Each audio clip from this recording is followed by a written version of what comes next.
তো বুঝতে পারছি না আমরা কেন খুঁজতে এলাম, এই মঞ্জুকে ওরাও তো আসতে পারতো ছোট। তাহলে পম্পমকে কে দেখতো দিদি ভাই? তোমার বর তো 2 সেকেন্ডে অজ্ঞান হয়ে গেল, শুনলে না?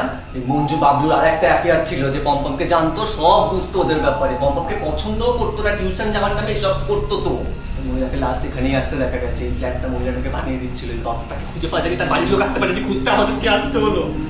কি শুনলে দিদি ভাই তুমি? ওই মহিলা কেউ নেই।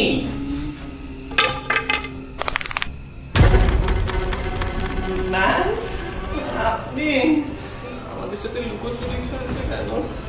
খেলছে খেলে আমাদেরকে ধাপ্পা না দিলেই হলো।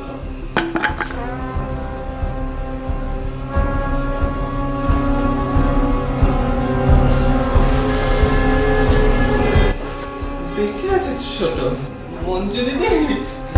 দিদি ভাই দেখো দেখো, আমি কিন্তু যাবো, তোর ফেভারিট শাশুড়ির ফেভারিট এক্সের সেকেন্ড হ্যান্ড বউ তুই যা।